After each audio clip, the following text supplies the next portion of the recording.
The Galactic Council had seen many wars, but never had they witnessed something as strange as this. The Zorvax, a brutal and merciless empire, had been on a rampage across the Outer Rim, crushing weaker civilizations without resistance. Their latest target was the Vashari, a highly intelligent and technologically advanced species that had always relied on diplomacy rather than war. The Vashari had never built warships, never trained soldiers, and never imagined they would face extinction. They had pleaded for help, sending distress signals across the galaxy, but no one had answered. The Council remained silent, unwilling to provoke the Zorvax. The other major empires turned their backs, fearing they would be the next target. It was an unspoken rule in the galaxy: when the strong came for the weak, no one interfered. Then, against all logic, humanity arrived. They were not the oldest race. They were not the most powerful. Their technology was decades, even centuries, behind the galactic superpowers. And yet, when every other species had turned away, the humans sent a fleet. It was small compared to the Zorvac armada, barely enough to hold the line. The Galactic Council expected them to be wiped out in minutes, just another species making a foolish mistake. But humanity did not fight like the others. Their warships moved in unexpected patterns, their tactics unpredictable.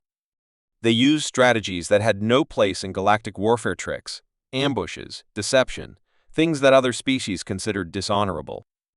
When a Zorvac dreadnought was destroyed by a single human vessel ramming straight into its engines, the Council gasped in disbelief. When an entire human squadron disappeared into the thick clouds of a gas giant, only to emerge behind enemy lines, they realized these humans were not following any known playbook.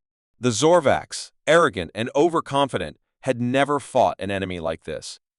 They were used to overwhelming their foes with superior numbers and firepower. But now they were being outmaneuvered, outthought, outplayed. The battle for the Vashari homeworld lasted longer than anyone had predicted. The humans should have lost. The Council kept waiting for the moment when their forces would break, when they would retreat or surrender. But they never did. They fought with a desperation, a tenacity that defied all reason. It was as if losing was not an option for them. Every time the Zorvax pushed forward, the humans countered. Every time the enemy thought they had won, the humans struck back harder. The Vashari, watching from their cities below, could hardly believe what they were witnessing. They had expected death, had prepared for extinction. But instead, they saw something they had never known before: hope. When the final Zorvac warship retreated, limping away with its hull torn apart, the silence over the battlefield was deafening. Humanity had done the impossible. They had turned away an empire that had never lost a war. The Vashari, overwhelmed with gratitude, declared that a debt had been placed upon them, one that they would repay no matter what. To them, honor was sacred, and humanity had done something beyond mere kindness. They had risked their own existence for a species that had nothing to offer in return. The rest of the galaxy struggled to understand it. Why would a young species, still finding its place among the stars, throw itself into a war that was not its own? What did humanity gain from this? No one could answer. But the Vashari did not care for the reasons. All they knew was that humanity had saved them, and in their eyes, that was worth more than anything. The Zorvax, humiliated, were not finished. They never forgot a grudge, and they would return with greater force. But something had changed. Humanity had proven that they were not to be ignored. They had shown that when they chose to stand, they did not stand alone. The Vashari now owed them a debt that could change the balance of power in the galaxy forever. And as the Council watched this alliance form, a question echoed in their minds, one that would haunt them for years to come. What happens when humanity is in your debt? The war was over, but its consequences were only beginning to unfold. The Vashari, once a peaceful and unprepared species, now found themselves in a strange and unexpected position. They had survived, not because of their own strength, but because of humanity's intervention. Their homeworld still stood, their people still breathed, and their civilization had not been wiped from the stars. But for the Vashari, survival alone was not enough. They had a deep-rooted belief, one that was older than their own written history, that no debt should go unpaid. To them, Honor was everything, and no gift could be accepted without offering something in return. But how could they ever repay what humanity had done for them? No amount of wealth, no fleet of ships, no technology could equal the price humanity had paid in blood. Dozens of human warships had been destroyed. Thousands of their soldiers would never return home. And yet, the humans had not asked for anything. No tribute, no territory, no compensation. It was an idea that unsettled the Vashari.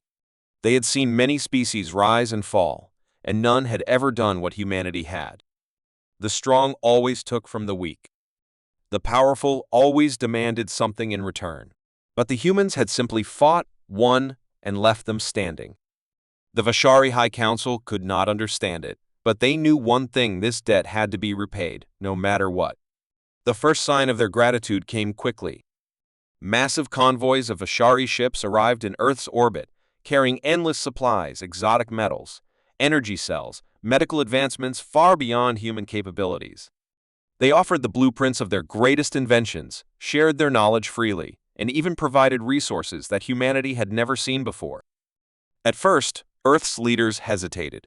It was overwhelming. They were a species used to fighting for everything, struggling against the limits of their own resources, always prepared for the worst. Now, suddenly, they had an ally that was offering them gifts they could never have imagined. But the Vashari were not just offering aid, they were binding themselves to humanity in a way no other species ever had. When the first human diplomats arrived on the Vashari homeworld, they were met with an honor guard, a ceremony that had never been performed for an outsider before. The Vashari leader, with the entire council standing behind him, made a declaration that sent a shockwave across the galaxy. From this moment on, the Vashari and humanity are one. Their enemies are our enemies. Their wars are our wars. Until our debt is repaid in full, we shall stand by their side, no matter the cost. It was not a treaty. It was not an alliance based on convenience or necessity. It was something far stronger, something unbreakable. Other species watched with unease. The Galactic Council, already wary of humanity's sudden rise, now saw a far greater threat. The Vashari were not just a minor power, they were one of the wealthiest and most advanced civilizations in the known galaxy. If they had truly allied themselves with humanity, then the balance of power had shifted in a way that no one had predicted. Even the great empires, the ones that had ignored the Vashari's cries for help, now began to realize their mistake. They had left the Vashari to die, assuming they were not worth saving. Now, they had been saved by the very species that no one had taken seriously. And worse, the Vashari were willing to give humanity everything. The whispers of fear began to spread. Some called for action. The old powers, the great civilizations that had ruled for centuries, saw the writing on the wall. If humanity and the Vashari stood together, there was no telling what they could accomplish. It was no longer just about the Zorvax. A new power was rising, one that had no interest in the old ways of control and manipulation, one that had already defied every expectation. The Vashari had given humanity more than just technology. They had given them legitimacy. No longer were humans seen as an upstart species, struggling to find their place among the stars. Now, they were something far more dangerous, a species with allies who would die for them, with resources that could match even the strongest empires, and with a mindset that no one could predict. But the Vashari's debt was not just political. It was personal. Across their world, families who had survived the war dedicated themselves to humanity's cause. Scientists abandoned their own projects to work with human engineers, pushing the boundaries of what was possible. Vashari strategists studied human battle tactics, seeking to understand how a species with weaker technology had outmaneuvered the Zorvax. And soldiers Vashari, who had never held a weapon before, began training, learning from human warriors, preparing for the Zorvax, humiliated and vengeful, watched from the shadows. They had never suffered such a defeat, never been forced to retreat from a battlefield they had already claimed. Their pride burned, but more than that, they feared what was coming. They had assumed the humans would be weak, easy to crush. Now, they saw the truth. They had not just lost a battle, they had created something far worse. They had forced humanity and the Vishari into a bond that could not be broken. And now they knew that if they attacked again, they would not just be facing humans. They would be facing something entirely new. A force that was growing, adapting, and preparing. Humanity had always been underestimated. Even after their victory, many in the galaxy still believed they were reckless, that they had simply been lucky. But the Vishari knew better. They had seen humanity up close. They had watched them fight, watched them refuse to back down even when the odds were impossible. And they had made their decision. If humanity stood, the Vishari would stand with them. If humanity fought, they would fight. Their debt was not just about honor anymore. It was about something deeper, something stronger. The Galactic Council debated endlessly, trying to find a way to break the growing alliance before it became unstoppable. But they could not understand what had truly happened. This was not politics. It was not about trade deals or military agreements. It was something no empire, no ancient civilization had ever seen before. Humanity had not just gained an ally. They had gained something far more powerful: loyalty. And that, more than anything, terrified the galaxy. Because once humanity had earned your loyalty, there was no going back. The war had been won, but the real battle was just beginning. The debt had not yet been repaid, and the Vishari were willing to do whatever it took to make sure it was the galaxy had always functioned under a simple rule: the strong ruled, the weak submitted. It was an unspoken law, one that had kept the balance of power steady for millennia. Every empire, every civilization that had risen to prominence had done so through dominance, through strategic manipulation, through the careful exploitation of weaker species. And yet, in the span of a few short years, humanity had shattered that balance. They had not conquered worlds. They had not imposed their will through fear. Instead, they had done something far more dangerous. They had won the hearts of those who had been abandoned.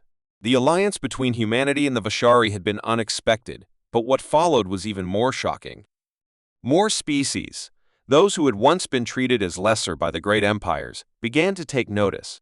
The Tarkani, traders who had always been forced to accept unfair deals by the galactic elite, suddenly found themselves welcomed into human markets as equals.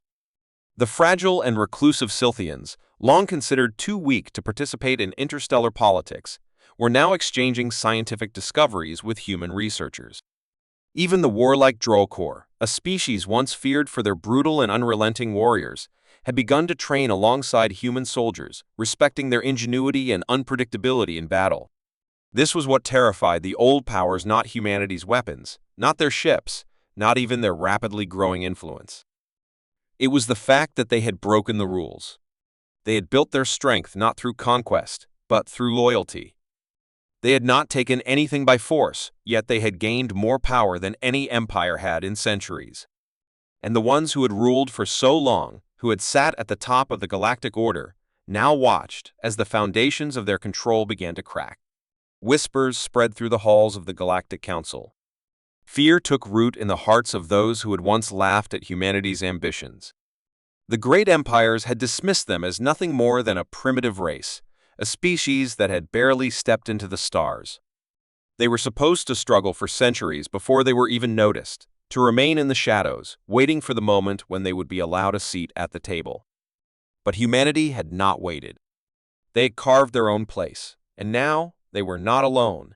The envy among the ruling species grew with every passing day.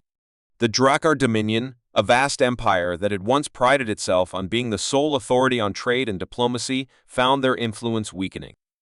Their deals were no longer absolute. Their threats no longer carried the same weight. The Exalvani Imperium, a civilization that had built its strength by keeping lesser species divided and dependent, now found itself watching helplessly as more and more worlds turned away from their grasp and toward humanity. Even the Zorvacs, still seething from their humiliating defeat, were forced to acknowledge that they had done more than lose a battle. They had set something into motion that could not be stopped. It was not just fear that spread, it was hatred. The idea that a young species, one that had been nothing more than an afterthought, could rise so quickly was unacceptable. The ruling empires had always assumed that power was something that could only be gained through control. But humanity had proven them wrong. And the more they watched, the more they envied what humanity had built. For the first time in history, the great empires found themselves united not by alliance, but by a shared fear. Their meetings became filled with desperate discussions, their leaders arguing over how to stop what was coming. Some suggested war, a swift and decisive strike to remind humanity of their place. But others hesitated. War with humanity was no longer as simple as crushing an inferior species. They had allies now, species that would fight alongside them without hesitation. Even worse, humanity had proven that they were unpredictable. They had fought the Zorvax and won, not with superior firepower, but with tactics that defied logic. A war against them could be the greatest mistake the galaxy had ever made. So, they turned to another method: manipulation. The first attempts were subtle. Lies were spread, rumors whispered into the ears of those who had yet to join humanity's growing alliance. The old powers tried to paint the humans as deceivers, as a species that was merely pretending to be different while secretly plotting their own rise to dominance. But the lies did not work. The species that had fought beside humanity knew the truth. They had seen what humans were willing to sacrifice, how they had saved the Vishari without demanding anything in return. They had witnessed their loyalty firsthand. Desperation grew. Assassins were sent to eliminate key human diplomats, but each attempt only strengthened humanity's position. Every betrayal, every underhanded move made by the old powers only served to push more species into humanity's arms. The harder they tried to break this new alliance, the stronger it became. The tipping point came when the Galactic Council finally made its decision. In a last attempt to slow humanity's rise, they declared that no new alliances could be recognized without Council approval, a desperate move to block the growing power of humanity and its allies. But they had underestimated the consequences. Instead of weakening humanity, the declaration had the opposite effect. The message was clear: this was no longer about maintaining balance. This was about fear. Fear of what humanity was becoming. Fear of what they had already accomplished. And in that moment, the galaxy changed forever. For the first time, species that had spent centuries under the rule of the great empires realized something. The ones who had controlled the stars, the ones who had always dictated the course of history, were afraid. They'd never feared anyone before. Not the Zorvax, not the Dralkor, not even each other. But they feared humanity. They feared what they represented. They feared a future where loyalty, not oppression, was the true source of power. And fear, more than anything, had a way of spreading. As the Council's decision echoed across the stars, a new understanding took hold among the rising species. They saw the truth. The old empires did not seek peace. They did not seek stability. They sought control.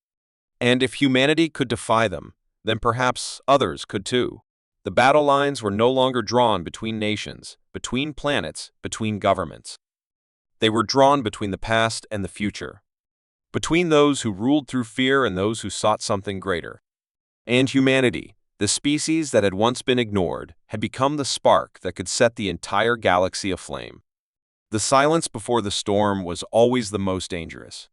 For months, the uneasy peace between humanity and the old powers of the galaxy had held, but it was a fragile illusion, one that was about to shatter. Humanity had defied every expectation, rising not through conquest, but through trust, loyalty, and the bonds they had forged with those the great empires had once cast aside.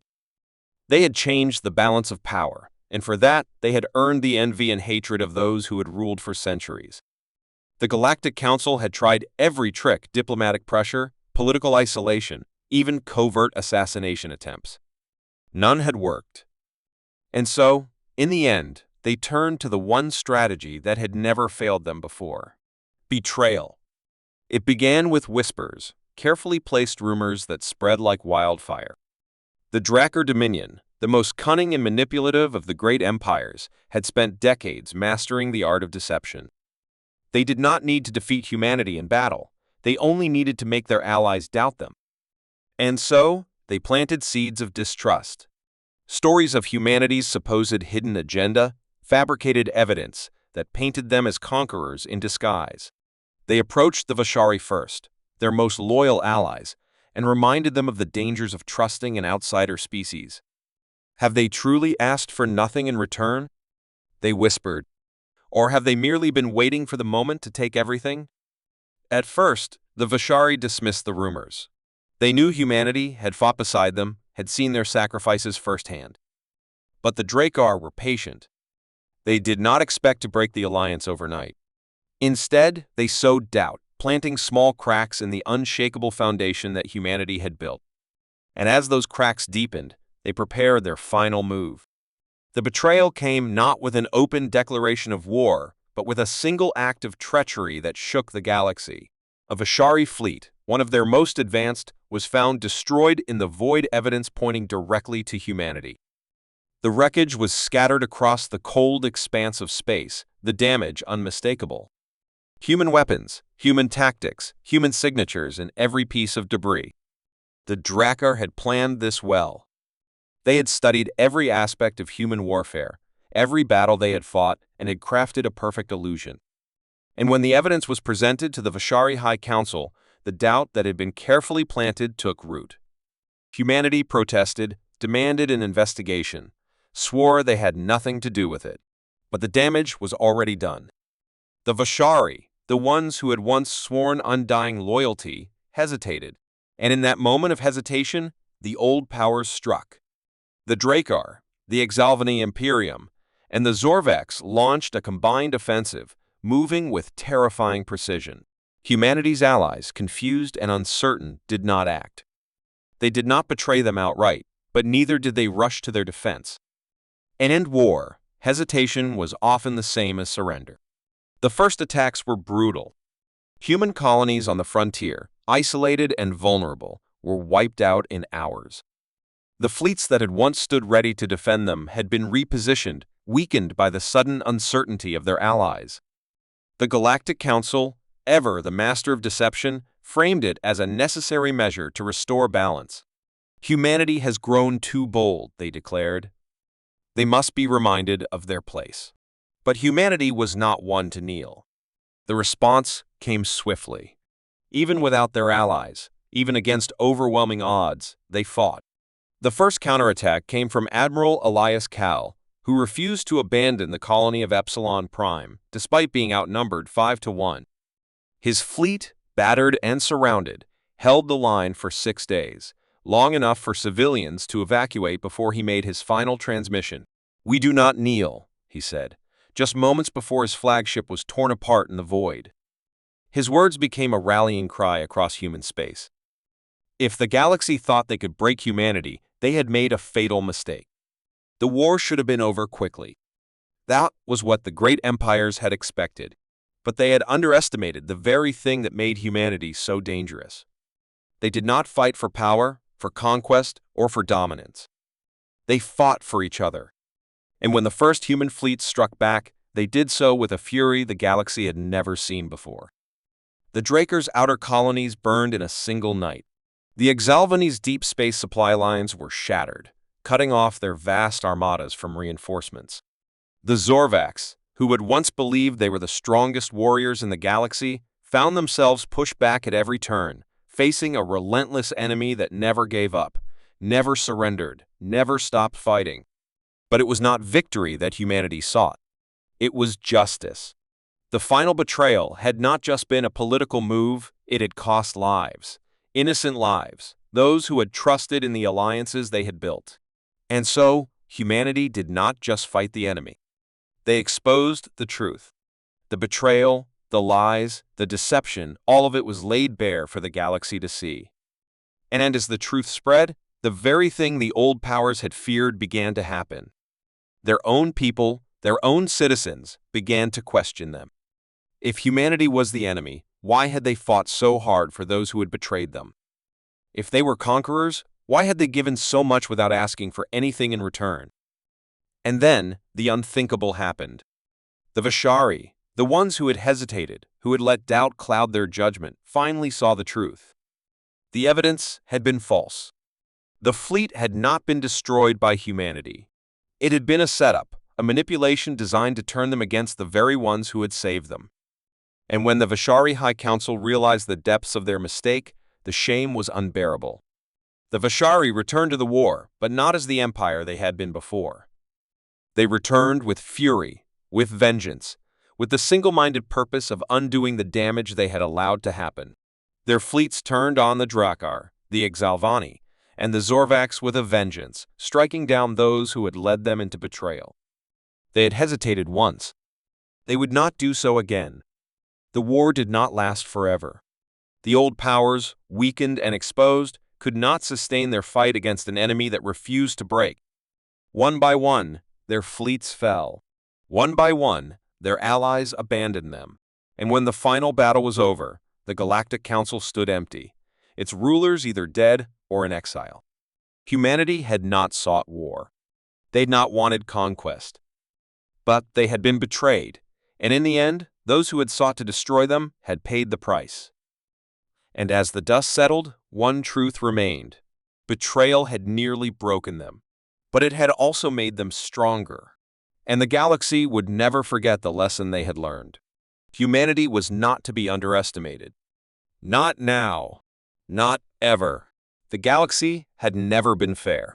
Power belonged to those who could take it, and the weak were left to suffer in silence. It had always been this way, and no one had ever truly questioned it until humanity arrived. They were a young species, new to the stars, yet they had done something no other had dared. They had shown kindness. Where the great empires had conquered, humanity had built. Where others had exploited, humanity had uplifted.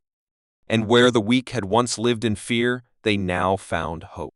But hope was a dangerous thing, and the old powers of the galaxy saw it as a threat. The Vortani Republic had once been a proud civilization, but decades of oppression had reduced them to nothing more than a vassal state under the ruthless Exalvani Imperium. Their people lived under strict control, their resources drained, their voices silenced. The Exalvani had no interest in their survival, only in what they could take. And when the Vortani had finally gathered the courage to resist, they had been crushed with brutal efficiency. Their fleets were shattered, their leaders executed, and their worlds left in ruin. The message was clear: there would be no rebellion, no hope for freedom. That was when humanity intervened. First, they had offered aid food, medicine, shelter for the refugees who had managed to escape. It was a small act of kindness, but to the Vortani, it was everything. No one had ever helped them before. No one had cared. But humanity did. And when the Exalvani declared that any species aiding the Vortani would face the full wrath of their empire, humanity did not waver. They did not retreat. Instead, they made a decision that would change the fate of the galaxy. The first battle came without warning. A Exalvani fleet, sent to destroy a Vortani refugee convoy, found itself ambushed by human warships. The battle was swift, decisive. The Exalvani had expected resistance, but they had not expected humans to fight with such ferocity, such precision. The fleet was wiped out, and for the first time in history, the Exalvani were forced to acknowledge a simple truth: humanity was not afraid of them. What followed was a war unlike any the galaxy had seen before. Humanity did not fight for conquest, nor for territory. They fought for something far more powerful. They fought for a promise. A debt.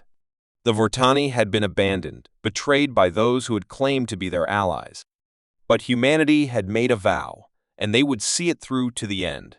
The war raged across the stars, and at every turn, the Exalvani found themselves outmaneuvered. They had always relied on fear to keep their enemies in check, but fear did not work on humans. If anything, it only made them fight harder. Their fleets struck like lightning, dismantling supply lines, crippling key installations, turning the war from a simple suppression into a desperate struggle for survival. But the Exalvani were not the only ones watching. The other great empires of the galaxy, those who had once ruled unchallenged, found themselves in an unfamiliar position. Humanity was changing the rules. They were proving that power was not absolute, that the weak did not have to remain weak forever. And that terrified them.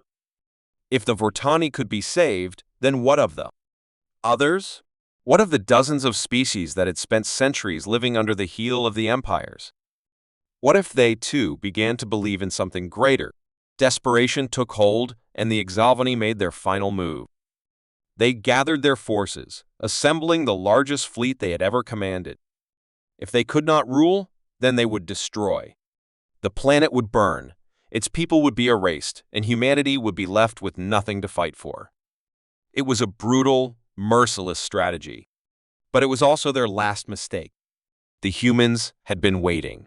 When the Exalvani fleet arrived, they did not find a broken world waiting to be conquered. They found a fortress. Human warships lined the orbit, their weapons primed and ready. The Vortani, once beaten and hopeless, now stood beside them, armed and prepared to defend what was theirs. And when the battle began, it was not a fight for survival. It was an execution. The Exalvani fleet never stood a chance. For every human ship that fell, 10 more Exalvani vessels were torn apart. The battlefield became a graveyard, the once mighty empire reduced to wreckage and ruin. And when the last of their warships had been destroyed, when the last of their commanders had been silenced, humanity made their final statement. They did not conquer the Exalvani. They did not claim their territory, nor demand their surrender. They did not need to. The message had already been sent. The galaxy had watched, and they had seen the truth. Humanity did not seek power. They did not seek control. But when a debt was owed, they would see it paid in full. And so, the war ended. The Vortani, once nothing more than victims of history, now stood free. The Exalvani, once rulers of an empire, now found themselves alone, abandoned by their former allies, their power broken beyond repair. And the rest of the galaxy? They understood. Humanity was not to be underestimated, because when they made a promise, they kept it. And no empire, no ruler, no force in the universe could stand against that.